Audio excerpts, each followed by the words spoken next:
ரொம்ப உடம்பு சூடாகிடுதுன்னா வெயிலில் சூடாகும் இல்லையா, இப்போலாம் சந்தனம் மறைச்சு இவர் உடம்புல அப்படி பூசி விடுவான். ஏக்நாத் கதர்றா, உலகத்தில் பெருமாளுக்கு எல்லாரும் சந்தனம் அரைச்சி பூசுவா.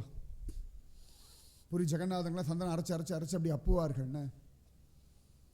சிம்ஹாச்சலத்தில் இருக்கக்கூடிய வராக நரசிம்மருக்கு அப்படி தான் சந்தனத்தை அப்புவார்கள். எல்லா பக்தர்களும் அரைச்சுட்டே இருப்பா. இன்றைக்கி குருவாயூரில் பார்க்கலாம், அரைச்சுட்டே இருப்பா சந்தனத்தை. அவ்வளவு சந்தனம். நம்ம ஊரில் மாதிரி ஏதோ ஒரு பொடியை போட்டுலாம் கிடையாது. கேரளாலெலாம் உண்மையாகவே சந்தனத்தை அரைச்சி அந்த சந்தனத்தை எடுத்து தான் சுவாமிக்கு கொடுப்பா. ஆச்சரியம். நடுங்கிறார் ஏகநாத் மகாராஜ்.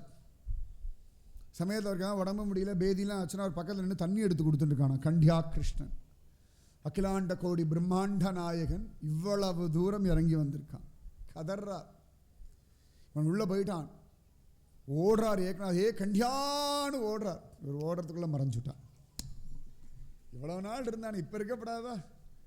12 வருஷம் ஏமாத்தின்ட்டு இருந்தான். இப்போ மறைஞ்சுட்டான். ஓன்னு அழறார். அவன் நின்ன இடத்துல துளசி தலங்கள்லாம் விழுந்திருக்கான்.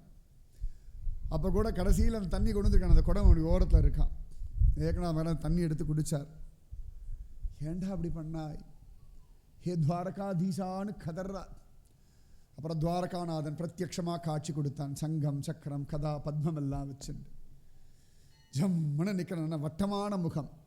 துவாரகாநாதன் நல்ல வட்டமான முகம். இந்த சப்பி சீக்ஸ், டிம்பிள் சின், ரோசி லிப்ஸ், பர்ஃபெக்ட் துவாரகாநாதன். ஆனால் கொழுக்கு முழுக்குன்னு இருக்கும் கண்ணம் எல்லாம். நல்ல வட்டமான ஒரு திருமுகம். அல்ல அந்த கண்ணும் அந்த மூக்கும் மழம் கரெக்டாக. அந்த பணக்கார பசங்களாம் தள தளன்னு இருப்பான்னு சொல்லுவோம் தெரியுமா? எக்ஸாக்டாக துவாரகாதீசனை பார்த்தா தெரியும். தள தள தளன்னு இருப்பான். அந்த பணக்கார உடம்பு தெரியும். இந்த நெய்யும் பாலும் பாதாமும் முந்திரியும் சாப்பிட்டு சும்மா தள தள தள தள தள தளன்னு இருப்பாங்க. அந்த தளதளப்பு துவாரகாதீசனத்தை நன்னா பார்க்கலாம். பழ பழ பழன்னு இன்னைக்கு முழுக்க பார்த்துட்டு இருக்கலாம். கொழுக்கு முழுக்குன்னு இருப்பான் ஆள். நான்னா ரொம்ப ஸ்டைலாக அந்த தலையில் அந்த கிரீடம் எல்லாம் பார்க்கணும், அந்த புல்லாக்க பார்க்கணும். துவாரகாதீசன் அப்பேற்பட்ட கோடீஸ்வரன். எப்படின்னா ராத்திரி அவன் நைட்டு தூங்குறதுக்கு முன்னாடி தாயக்கட்டை விளையாடிட்டு தான் தூங்குவான். தூங்குறதுக்கு முன்னாடி டெய்லி ருக்மிணியோட காதல் கடுதாசி வேற வாசிக்கணும். எல்லாரும் சொல்லுவா, சுத்வா குணானுபுவன சுந்தரா. ருக்மிணி சும்மா இருக்கும், உங்ககிட்ட கடுதாசி ஊர் முழுக்க கொடுத்துருக்கேளு. அப்படி அதை சொல்லி சொல்லி முகமெல்லாம் சிவந்து போயிடுறதா. அப்போ ருக்மிணியும் பகவானும் தாயக்கட்டை, அந்த தாயக்கட்டை வெள்ளியில் தாயக்கட்டை, பட்டு துணியில் தான் அந்த தாயக்கட்டை கோடு போட்டிருப்பா. நல்ல வெண்பட்டில் தாயக்கட்டை. அந்த தாயக்கட்டை கோடு போடுவோம் இல்லையா, அது. பிரசாதம் எல்லாம் தங்கத்திலையும் வெள்ளியிலையும் தான். நல்ல வெண்பட்டில் தான் வஸ்திரம் உடுத்திப்பான். அதுவும் ஹோலி அன்னைக்கு பார்க்க நல்ல வெள்ளை விளையேறுன்னு ஜம்முன்னு. ஹோலி பொடியை ஒரு பேக் மாதிரி கட்டி தொங்க விட்டுருப்பான். அது கூட பட்டு. வெறும் வெண்ணெயெல்லாம் சாப்பிட மாட்டான், சர்க்கரையில் வெண்ணெயை கலந்து சாப்பிடுவான். அந்த வெண்ணெய் அப்படி ருச்சிக்கும். எடுத்து கையில் தான் தடவா. ஐயோ இன்னும் கொஞ்சம் தந்தா தேவலையே. ஒரு ஒரு 2 மாதம் துவாரகையில் நம்மளும் இப்படி கொழுக்கு முழுக்குன்னு ஆடுவோம். நான் ஒரு வாட்டி துவாரகையில் இருந்தபோது தான் சப்பன் போக் பகவானுக்கு அந்த 56 ஐட்டங்களோட ஒரு நிவேதனம். அவனுடைய திருவடியிலேருந்து வாசல் வரைக்கும் கொச்ச கொச்ச கொச்ச கொச்ச கொச்சன்னு. இந்த தூத் பேடாலெல்லாம் அந்த பால்கோவா இருக்கும் இல்லையா, அதிலெல்லாம் துளசி மாடம் பண்ணி வச்சுருக்கா. அப்படின்னா பார்த்துக்கோங்க, அவ்வளோ அழகாக இருக்கும். துவாரகாதீசன் அவ்வளவு பெரியவன் இங்கே கைகட்டி நிற்கிறானா ஏக்நாத் மகாராஜ் முன்னாடி. எப்படி இருக்கும்? யாராவது ஒரு பணக்காரன் நம்மகிட்ட சாதாரணமாக பழகினாலே மனசு ஊரு. இவன் ராஜாதி ராஜன் கைகட்டி வாய் பொத்தி நிற்கிறானா. கதர்றார் ஏக்நாத். பகவான் சொன்னான், நீ பாகவதம் அவ்வளோ அழகாக சொல்கிறாய், கேட்கணும்னு ஆசை. நான் நேரடியாக வந்தால் சுகம் இல்லை, உனக்கு கைங்கரியம் பண்ணன். பாகவதத்துக்கு அத்தனை பலம் உண்டு. துவாரகாநாதனே தன்னையே வேலைக்காரனாக தரக்கூடிய ஒன்று ஸ்ரீமத் பாகவதம். அத்தனை அழகாக பகவான் அனுகிரகம் பண்ணான் ஏக்நாத் மகாராஜ். இப்போல்லாம் யாரை பார்த்தாலும் சுவாமியோன்னு பயப்பட ஆரம்பிச்சுட்டார். உத்தவனை பார்த்து கேட்குறாரு, டே நீ எந்த ஊர் சாமிடா? அவன் சொல்ல, நான் உங்கள் சிஷியன் அப்படின்றான். சில இடங்களில் பாண்டரங்கன் 12 வருஷம் கூட இருந்தான். அப்புறம் துவாரகாநாதன் இருந்தான். இன்னொரு மூர்த்தி கேசவன்ற பெயரோட ஒரு 12 வருஷம் வேற ஒரு மூர்த்தி வந்து துவாரகாநாதன் மாதிரி இருந்து கைங்கரியம் பண்ணான் அப்படின்னு காண கிடைக்காது. எந்த மூர்த்தின்னு எனக்கு தெரியல. ஆனால் அவரோட கடைசி மூச்சு வரைக்கும் யாரோ ஒருத்தர் கூட இருந்துகிட்டே இருந்தா. இப்படி எல்லாம் நடந்திருக்குன்னு. ஆனாலும் ஏக்நாத் மகாராஜனுடைய பிள்ளைக்கு பிடிக்கலை. இதெல்லாம் ஒரு வினோதம் உலகத்தில். அவர் கோச்சுண்டு மனைவி பிள்ளைகள்லாம் கூட்டுண்டு காசிக்கு போயிட்டார். அப்பா கிட்ட சொல்லி பார்த்தார், அப்பா திருந்துற மாதிரி தெரியுது. சரி வேண்டாம், இவருக்குன்னு ஒரு கூட்டம் இருக்குது, இந்த கூட்டத்துக்கு அது பிடிச்சிருக்கு, நமக்கு இது ஒத்து வரல, பிராமணர்கள் இப்படி தான் இருக்கணும், சம்ஸ்கிருதம் எல்லாம் உண்டுன்னு இருக்கு, நம்ம பாட்டு போன்னு சொல்லி கிளம்பி போயிட்டார்.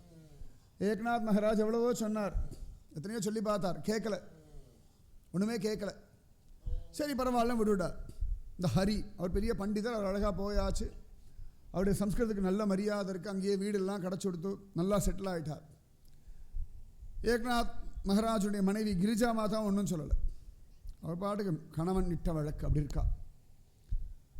அப்போ ஏக்நாத் மகாராஜ் பார்த்தா நம்ம போனதுக்கப்புறம் இந்த ஜனங்களுக்கு நல்ல விஷயங்கள் சொல்லணுமே, அதுக்காக திரும்பவும் ஏக்நாத் மகாராஜ் காசிக்கு போகிறார், பிள்ளையை கூட்டுன்னு வரதுக்காக. பிள்ளை பாசத்தில் போகலை, நம்மள மாதிரி இல்லை. ஏன்னா அந்த ஜனங்களுக்கு நல்ல விஷயங்கள் சொல்லிக் கொடுக்கணுமே, அவனையும் திருத்தி பண்ணிக்கொள்ளணும். தன் பிள்ளைன்ற அபிமானம் கிடையாது. அவரை பொறுத்தவரை எல்லாரும் ஒன்று தான், திருடன்லேருந்து தன் பிள்ளை வரைக்கும் எல்லாரும் பகவானுடைய குழந்தைகள். பாரபட்சம் இல்லாத ஒரு மனசு சந்த் ஏக்நாத் மகாராஜ்க்கு. அழகாக காசியில் போய் தேடி கண்டுபிடிச்சி கூப்பிடுறார். ஹரி சொல்கிறார், நான் வரேன்ப்பா, இந்த மாதிரி நீங்கள் உட்காந்துன்னு இப்படி இந்த மராட்டியிலெல்லாம் உபன்யாசம் பண்ணுறதான் எனக்கு பிடிக்கல, யார் கூப்பிட்டாலும் யார் சேரி ஜனங்கள் வீட்டிலலாம் போய் சாப்பிட எனக்கு இதெல்லாம் பிடிக்கல, எங்கேயும் போய் சாப்பிடக்கூடாது, இந்த மராட்டி பாஷையில் உபன்யாசம்லாம் பண்ணக்கூடாது, இதெல்லாம் விட்டுட்டு நீங்கள் பாட்டு பகவத் தியானம் பண்ணுங்க, நான் வரேன்னுட்டார். ஏக்நாத் மகாராஜ் சரி வாடா குழந்தைன்னுட்டார். காசிலே என்ன ஒரு நிதானம் பார்த்துக்கோங்க. அதுக்காக துக்கப்பட்டு அழுது புலம்பி நம்மெல்லாம் என்னெல்லாம் பண்ணுவோம், தோல் மேலேயும் மார் மேலேயும் போட்டு வளர்த்தேன், உடனே பொண்டாட்டி சொல் பேச்சு கேட்டேன், அடுத்து அவதானே மாட்டுவா, பொண்ணை கொடுத்தவா மாப்பிள்ளையை குத்தம் சொல்லுவா, சரியா, பொண்ணை எடுத்தவா மாட்டு பொண்ணை குத்தம் சொல்லுவா. யாராவது முதல்ல ரொம்ப கொண்டாடுறான்னா எனக்கு தெரியும், 2 மாதம் தாங்கினா பெரிய விஷயம், அதுக்கப்புறம் வாயில் வந்ததெல்லாம் சொல்லுவா, என்னெல்லாம் உண்டோ சில இடங்கள்ல நடக்கிறது. இல்லை என்ன தெரியுமா பெரிய கஷ்டம், எல்லா வீடுகள்லையுமே இந்த மாதிரி சண்டை சச்சரவுகள்ன்றது சாதாரணம். இது பொண்ணை பெற்றவாளோ பிள்ளைய பெற்றவாளோ அந்த குழந்தைகள் நன்னா இருக்கணும் தியானம் பண்ணுறதை விட்டு அவள் கஷ்டப்படுத்துறா, என் பொண்ணு படாத பாடுபடுறா, என் புள்ள பாவம், இவாளே நினச்சதை அதிகம் பண்ணிடுறா. நம்ம மனசுக்கு பலம் உண்டு. திரும்ப திரும்ப சொல்கிறேன், ஏதோ ஒரு கணவன் மனைவிக்குள்ளே சின்ன இள வயசு பசங்களுக்குள்ளே கல்யாணத்துக்கு அப்புறம் ஏதோ சண்டை வந்துடுது, பெரியவா மூக்கையே நுழைக்காதீங்க. மூக்கை நுழைச்சல்னா கஷ்டம்.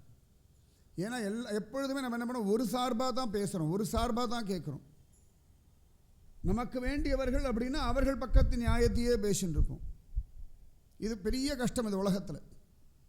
அந்த மாதிரி பண்ணவே கூடாது. எல்லாம் சரியாக போயிடுமா, எல்லாம் சரியாக போயிடும், நிச்சயமாக கவலைப்படாது, இப்படி சொல்லி நம்மளும் பிரார்த்திக்கணும். அதை விட்டுவிட்டு ஒன்றும் சரியில்லை, அவன் சொன்னால் கேட்க மாட்டேங்கிற, அவள் அடங்கா பிடாரி ஊர் முழுக்க பிரச்சாரம் பண்ணிடுவா. யாருடைய அவமானம்? உங்களுடைய அவமானம் தானே. நீங்களே தான் தலைக்கு மேலே தூக்கி வச்சு கொண்டாடுங்க, நீங்களே தான் கேவலம்னு சொல்லிட்டு இருக்கு. நிறைய நான் பார்த்துருக்கேன். ஏதோ சில வீடுகளில் மட்டும்தான் நிதானத்தில் இருக்கா. 99% வீடுகளில் இது சர்வசாதாரணமாக நான் பார்த்துன்னு இருக்கிற ஒரு விஷயம். எத்தனையோ பேர் வருவா, இப்படியா எடுத்து குறித்து நான் சொல்லுவேன், எந்த விதத்தில் நியாயம் நிறைய. அப்புறம் இவா பண்ண தவறுகள்லாம் சொன்னோன்னா ஆமாம் ஆமாம் வாஸ்தவம் தான். பொண்ணும் மாப்பிள்ளையும் பேசிக்கிறதே இல்லைன்னு நான் பேசிக்காமலா குழந்தை பெத்தா அப்படின்னு. சும்மா அவளுக்கு வேண்டுறோம், 2 பேரும் ஒன்றா கூடிக்க தெரியறதோன்னு. கடைசியில் பைத்தியக்கார யாரும் நடுவில் நிற்கிற நம்ம தான். என்ன அந்த இடத்துல அவளுக்கு ஒன்றும் செல்லுபடி ஆகலைன்னா எங்கே செல்லுபடி ஆகுமோ அங்கே அழுது ஆர்ப்பாட்டம் பண்ணி தன் காரியத்தை சாதிக்கிறதுல இந்த காலத்து குழந்தைகள் மகா கெட்டிக்காரர்கள். அம்மா அப்பா ஜாக்கிரதை ஜாக்கிரதை ஜாக்கிரதை, சத்தியம் பண்ணி நான் சொல்கிறேன். 4 அழுது 5 வாட்டி அப்படி திட்டார். இவா பண்ணதை சொல்லவே மாட்டான், ரொம்ப அழகாக சமத்தா இவா பண்ணதை சொல்லவே மாட்டா. இப்படி என்ன திட்டா, அதுக்கு முன்னாடி நீ என்ன சொன்ன அந்த வார்த்தையை நம்ம கேட்க மாட்டோம். உடனே நெஞ்சில் பாசம் அப்படின்னு நெஞ்சு நம்ம விம்மி அழுது நம்ம ஒரு 4 வார்த்தையை சொல்ல உடனே அப்பா அம்மா இருக்கான் நம்பிக்கை. எத்தனை நாள் எத்தனை வருஷம் அவ குடும்பத்தோடு இருக்கிறது தான் உத்தமம். அதனால் பெரியவர்கள் நல்ல திடமாக நாமஜபம் பண்ணுங்கோ. குழந்தைகள் கல்யாணம் ஆயாச்சா நல்லபடியாக அவள் குடும்பத்தில் இருக்கணும். அவள் என்ன குத்தம் குறை சொன்னாலும் சமத்தாரு பக்தி பண்ணு நாமஜபம் பண்ணு எல்லாம் மாறும். அதை முதல்ல சொல்லிவிட்டாங்க. இல்லாட்டி நீங்கள் ஒரு தடவை குத்தம் குறை கேட்க ஆரம்பித்தாலும் ஆயுசு முழுக்க சொல்லிட்டு இருப்பாள். நிறைய பேர் நான் பார்த்துருக்கேன். நிறைய பெண் பிள்ளைகள் சொத்துக்காகவே அவள் சொல்லாதெல்லாம் இவாளே சொல்லுவான்னு நிறைய நான் பார்த்துருக்கேன். ஆண் பிள்ளைகள், பெண் பிள்ளைகள். ஏக்நாத் மகாராஜ் எல்லாம் அதெல்லாம் கடந்தவர், அதனால் திரும்பி கூண்டு வரார். அழகாக வந்தாச்சு. அன்றைக்கி சாயங்காலம் ஜனங்கள்லாம் வந்துவிட்டா. ஏக்நாத் மகாராஜுடைய கீர்த்தனை கேட்கணும், அவருடைய பிரவச்சனம் கேட்கணும்னு. ஏக்நாத் மகாராஜ்னா இன்னிலேருந்து என் பிள்ளை பண்ணுவான். அவளுக்கு ஒரே சந்தோஷம், ஏக்நாத் மகாராஜனுடைய பிள்ளையா கேட்கலாம், சந்தோஷம். அவர் உட்காந்து என்ன சம்ஸ்கிருதத்தில் வேதாந்தம், தத்துவம், விசாரம் எல்லாம் சொல்ல. இப்படி ஜனங்கள் இப்படி பார்த்தா, ஒருத்தர் இப்படி பார்த்துண்டா, எல்லாம் சைகை இப்படி பேசினான். இவர் இப்படி பார்க்குறாரு. கொஞ்சம் கொஞ்சமாக கூட்டம் அப்படி போயின்னு இருக்கு. ஒரு தண்ணியிலே மறந்து கொஞ்ச நேரம் கண்ணை மூடி திறந்து பார்க்குற 5 பேர் உட்காந்துட்டுருக்கா. துக்கம் நெஞ்சு அடைக்கிறது. ஏன்னா இவருடைய வித்வத் தோத்து போயிடுது. நல்லா படித்தவன் பேசும்போது ஆள் இல்லை வச்சுக்கோங்களேன், துக்கம் நெஞ்சு அடைக்கும். பக்தியில் சொல்கிறவாள் கூட்டமே இல்லைன்னு சொல்லிட்டு இருப்பா. பகவானுக்காக சொல்கிறவாளுக்கு இதெல்லாம் கவலையே கிடையாது. கூட்டம், பெருமை, புகழ் எல்லாம் ஒரு க்ஷணத்தை எப்படி வேணால் மாறிடும். தெய்வம் கேட்டுதானே ஆகணும். எத்தனையோ மகாத்மாக்கள் எனக்கு தெரியும். இன்றைக்கும் எத்தனையோ பெரிய பெரிய வித்வான்கள், நல்ல பகவத் பக்தர்கள், விசேஷமாக விஷயம் தெரிஞ்சவார்கள். வெளி உலகத்துக்கு அவள் தெரியவே மாட்டான்னு. ஆனால் அவர்கள் கேட்கறது, அவர் சொல்கிறத கேட்குறது அப்படி இருக்கும். இப்படி அனுபவித்து தன்னிலை மறந்து சொல்லுவாள். சில பேர்லாம் கிருஷ்ணலீலா நான் கேட்டிருக்கேன். அப்படியே அழுதுகிட்டே இருப்பாள். பெருசாக விஷயம் ஓடாதானா இந்த கிருஷ்ண அனுபவம் பிரத்யட்சமாக அவாகிட்ட நம்ம உணர முடியும். இதுக்கு துக்கம் நெஞ்சு அடைக்கிறது. ஏக்நாத் மகாராஜ் சமாதானப்படுத்துகிற, போக போக சரியாயிடும்டா. எது சரியாகும்னு சொல்லலை. நீ சரியாவையா குழந்தைகள் சரியாவாளான்னு தெரியாது கேட்குறவா. டெய்லி நடந்துட்டுருக்கு. கொஞ்சம் கொஞ்சமாக கூட்டம் பெருசாக வரல. எல்லோரும் காத்தாலும் அப்பப்போ வந்து ஏக்நாத் மகாராஜ் தனிக்கிட்டே பேசிட்டு போயிடுறா. ஒரு பார்த்தார், சரி கொஞ்ச நாள் ஆகட்டும். இந்த ஜனங்கள் இப்படியே அப்பா கெடுத்து வச்சிருக்கார். மராட்டியில் சொல்லி சொல்லி கெடுத்து வச்சிருக்கார். இவள் அடுத்த லெவலுக்கு ஐஸ்வரம். அவள் ஏற்கனவே பக்தியில் நல்லா நிறைஞ்சு தான் இருக்கா. ஆனால் இவர் நினச்சார் ஞானம், வைராக்கியம் இந்த லெவல் அப்படி நினச்சிட்டு இருக்கார். அப்போ ஒரு சந்தர்ப்பத்தில் ஒரு வயசான ஸ்திரீ, ஒரு பிராமண ஸ்திரீ, அவளுக்கு ரொம்ப நாள் ஆசை, ஒரு 1000 பிராமணர்களுக்கு சாப்பாடு போடணும்னு அவளுக்கு ஒரு ஆசை. அதுக்குள்ளே ஏதோ சந்தர்ப்பத்தை ஒரு கணவன் இறந்து போயிட்டான். அவகிட்ட சொத்தும் போயிடுத்து. கடைசியில் வீட்டு வேலைகள்லாம் செஞ்சுண்டு அவள் வாழ்க்கையை நடத்திட்டு இருக்கா. ஆனால் மனசில் மட்டும் இந்த 1000 பிராமணர்களுக்கு அன்னதானம் பண்ணணுன்ற அந்த ஆசை மட்டும் உள்ளுக்குள்ள உட்காந்துருக்கு. எப்பயோ பிரார்த்திச்சுட்டு இருக்கா. அப்போ அவர் ஒரு நல்ல பண்டிதர்கிட்ட போய் கேட்டா, இந்த மாதிரி 1000 பிராமணாளுக்கு சாப்பாடு போடணும்னு நான் பிரார்த்தனை பண்ணியிருந்தேன். வீட்டுக்கார இருந்தபோது நல்ல நிலைமை இருக்கும் பொழுது. அதுக்கப்புறம் சொத்தெல்லாம் போயாச்சு. இப்போ என் சாப்பாட்டுக்கே வழி இல்லை. ஆனால் இன்னும் அந்த ஆசை மட்டும் விட்டு போகலை, என்ன பண்ணட்டும் அப்படின்னு கேட்டார். அப்போ அவர் சொன்னார், உத்தமமான ஒரு பிராமணரை கூப்பிட்டு சாப்பாடு போட்டால் அது 1000 பிராமணாளுக்கு சாப்பாடு போட்டதுக்கு சமானம்னுட்டார். அவள் பார்த்தா பிரதிஷ்டானபுரத்தில் அப்படி ஒரே ஒரு பிராமணன் ஏகநாதர் மட்டும்தான், வேறு யாரும் கிடையாது. அதனால் ஒரு நாள் ஏக்நாத் மகாராஜ் கிட்ட வந்து கை கூப்பிண்டார். இந்த மாதிரி எல்லா விஷயத்தையும் சொன்னார். அவர் சொன்னார், நான் 1000 பிராமணனுக்கு சமமாலாம் தெரியாதம்மா, ஆனால் நீ ஆசையோடு கூப்பிடுறேன் வரேன்னுட்டார். சில இடங்களில் பிராமண ஸ்திரீ இல்லைன்னு காண கிடைக்காது. ஏற்கனவே புள்ள சொல்லியிருக்காருல, கண்ட இடத்துல சாப்பிடப்படாது, கண்டவா சமைச்சு சாப்பிடக்கூடாதுலாம் ஒரு கண்டிஷன் போட்டு தான் வந்திருக்கார். அப்போ ஏக்நாத் மகாராஜ் இப்படி பிள்ளைய பார்த்தார். ஹரி சொன்னார், நான் வந்து சமையல் பண்ணுறேன், இல்லாட்டி நீங்கள் சமையல் பண்ணுங்க, நான் தான் போடுவேன் அப்படின்னு விட்டார். அந்த அம்மா சொன்னார், சரி நீங்கள் எப்படி சொல்கிற சரி, ஏக்நாத் மகாராஜ் என் வீட்டுக்கு வந்தால் போதும். அழகாக ஏக்நாத் மகாராஜ் வந்துட்டார், கூடவே போகிறார். ஏன்னா இவர் வந்து அனுஷ்டானத்தெல்லாம் மீறிடுவாரோ, சாஸ்திரத்தை மீறுவாரோ, எப்படியாவது ஏக்நாத் மகாராஜை சாஸ்திரத்தை பிடிச்சி வைக்கணும் அவருக்கு ஒரு ஆசை. இத்தனை பண்ணியும் கூட ஏக்நாத் மகாராஜ் அமைதியாக இருக்கார். சில சந்தர்ப்பங்கள் கோவம் வந்துடும் இல்லையா, பசங்க கொஞ்சம் பெரிய மனுஷத்தனம் காட்டினா உனக்கு என்ன தெரியும் வாயை மூடு அப்படின்ட்டு. ஆனால் ஏக்நாத் மகாராஜ் அப்பயும் அமைதியாக இருக்கார். அநியாயத்துக்கு பொறுமை. இந்த பொறுமையில் நமக்கு இருந்தால் ஊரே நல்லா இருக்கும்.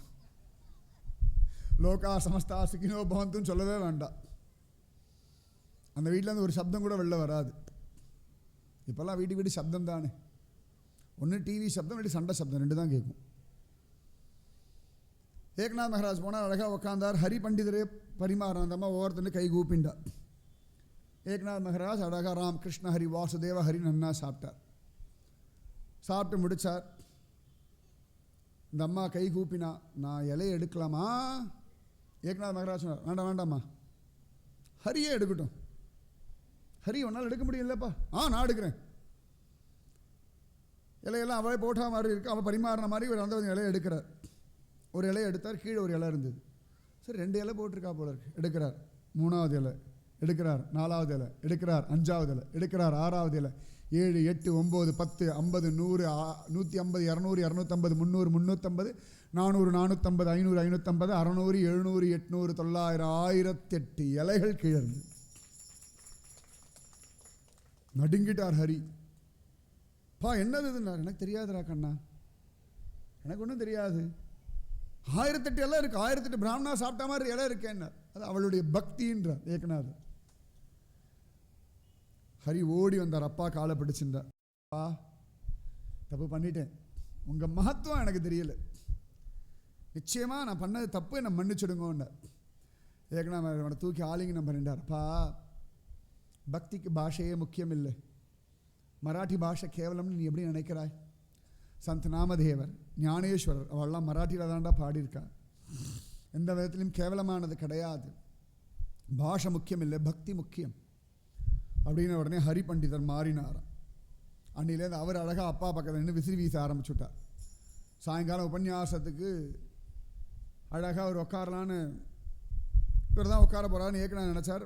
ஹரி பண்டிதர் சொல்லிட்டார், இனிமேல் அந்த இடத்துல உட்கார அதிகாரம் எனக்கு கிடையாதுப்பா, நீங்கள் உட்காந்து பிரவச்சனம் பண்ணுங்க, நான் ஓரத்தில் நின்று கேட்குறேன்.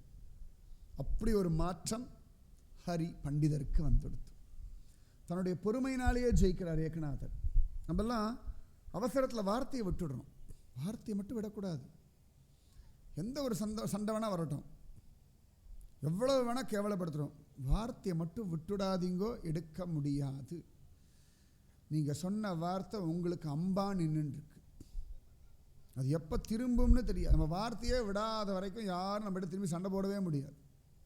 வார்த்தை ஜாக்கிரதை, நிதானம், நல்லா பொறுமையாக நிதானமாக ஜோராக பக்தி பண்ணணும். இப்படியெல்லாம் நடந்துட்டுருக்கு. அப்போ ஒரு சந்தர்ப்பத்தில் ஏக்நாத் மகாராஜுக்கு கழுத்தில் கொஞ்சம் வலி வந்து வீங்க ஆரம்பிச்சுடுத்து. பேச முடியல அவரால், தொண்டை பிடிக்கிறது, பெருசாக பிரவச்சனம் பண்ண முடியல. எத்தனையோ வைத்தியம் எல்லாம் பார்க்குறாங்க. ஏக்நாத் மகாராஜ் நான் பரவாயில்ல, என் பிராரப்தம் அனுபவிச்சுட்டு போகிறேன்றார். இவருக்கெல்லாம் பிராரப்தம் இருக்குமா? கழுத்து வீங்கிறது ஒரு பக்கமாக, தொண்டை வலிக்கிறது, பேச முடியல, தொண்டை ஏதோ பிடிக்கிறது, வார்த்தை வெளில வரமாட்டேங்கிறது, சப்தம் வெளில வரமாட்டேங்கிறது. யார் யாரோ என்னென்னமோ பண்ணி பார்க்குறா, ஒன்றும் நடக்கலை. ஏக்நாத் மகாராஜ் பார்த்தார், சரி அது பாட்டுக்கு இருந்துட்டு போட்டோம். ராத்திரி சொப்பனத்தில் சந்த் ஞானேஸ்வர் வந்தார். ஜெய் போலோ ஞானேஸ்வர் மகாராஜ் கி. ஞானேஸ்வர் நாமதேவரோட கூடவே பாண்டரங்கன் அப்படி அனுபவிச்ச ஒரு யோகி. 21 வயசுல ஜீவசமாதியில் உட்கார்ந்த ஒரு யோகி. 21 வயசுல ஜீவசமாதி. அது என்ன ஆச்சரியம்னா, அவர் ஜீவசமாதியில் உட்கார்ந்த 1 வருஷத்துக்குள்ளேயே அவருடைய தம்பி அண்ணா தங்க எல்லாரும் மோட்சம் அடைஞ்சுடுறார்.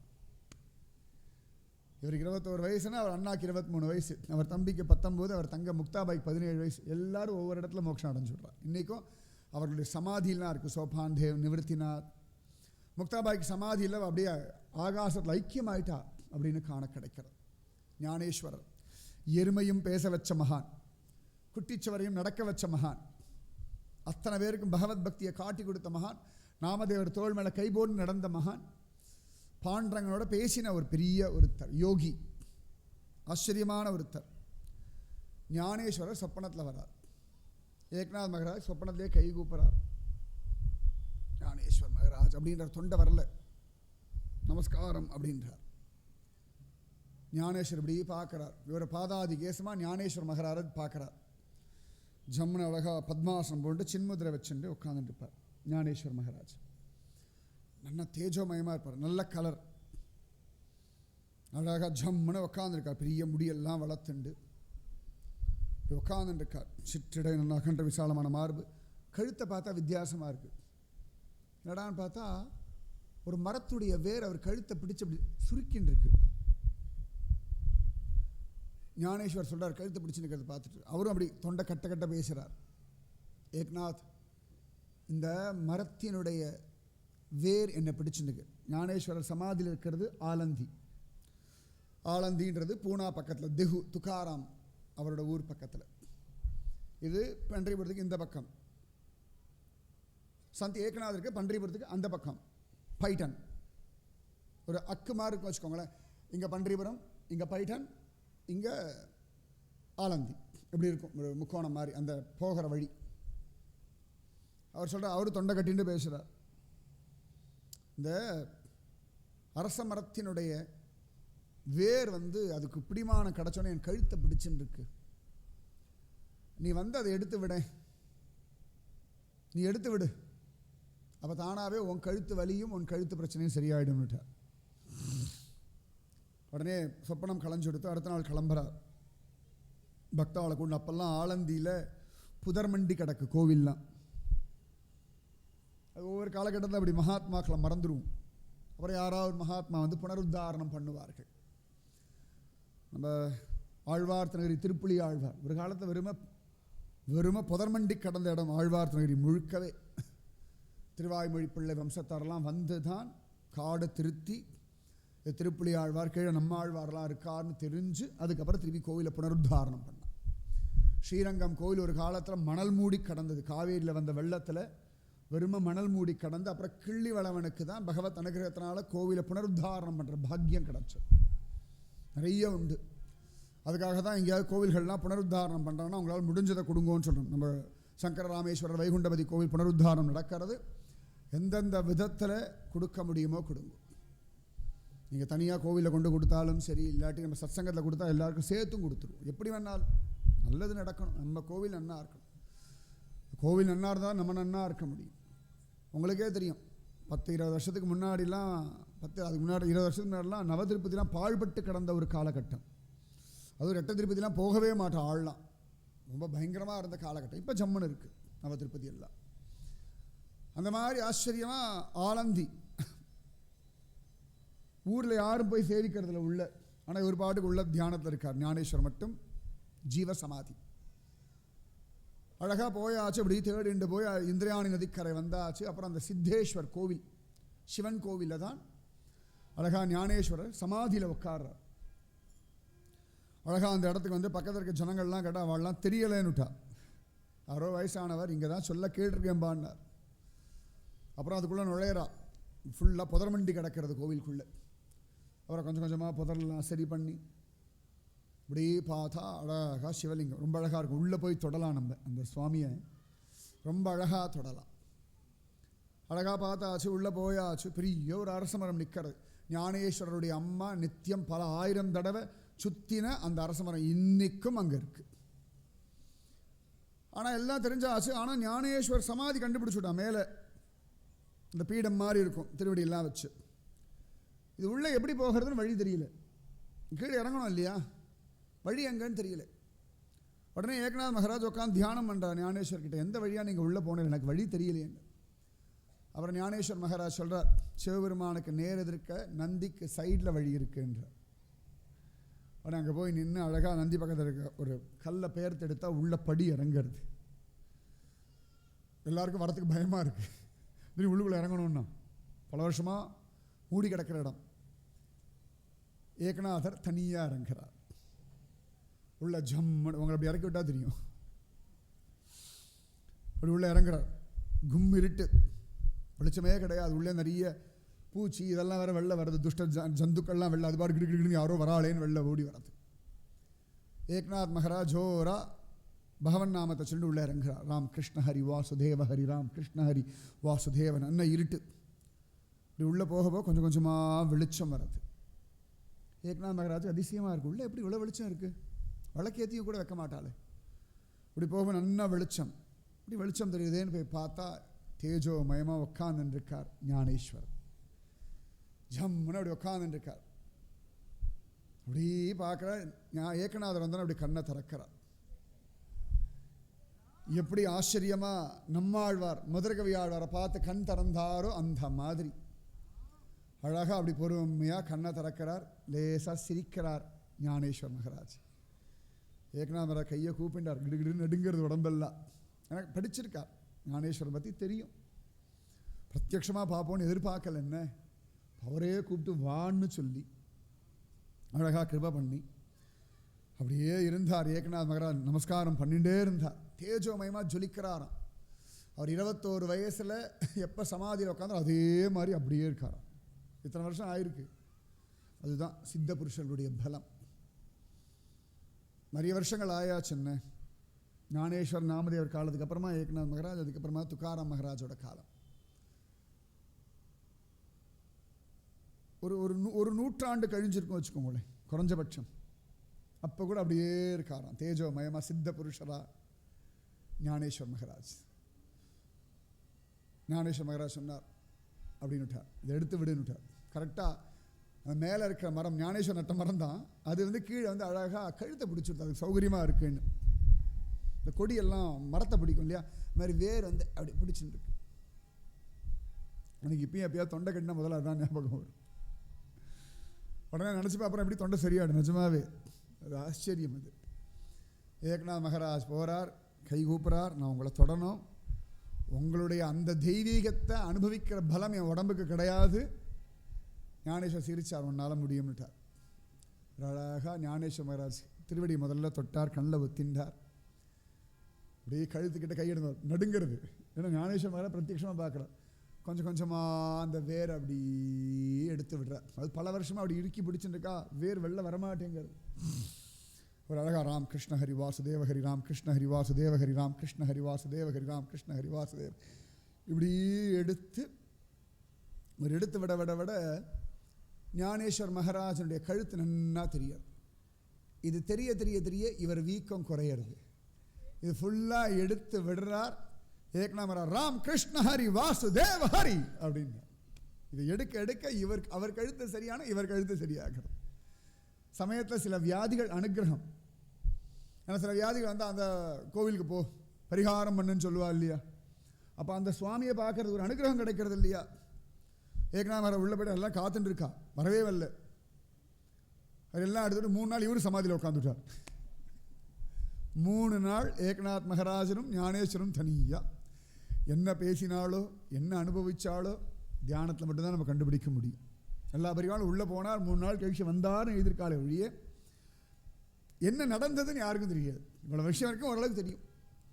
3 நாள் ஏக்நாத் மகராஜ் அங்கேயே உட்கார்ந்துட்டு இருந்தாராம் தேஜோமயமா. அப்புறம் ஞானேஸ்வரர் சொன்னார், என்னோட ஞானேஸ்வரியை பிரகடனப்படுத்து. காலத்தில் அப்படி நஷ்டமாக போயிடுத்து. மராட்டியில் எழுதினது ஞானேஸ்வரி.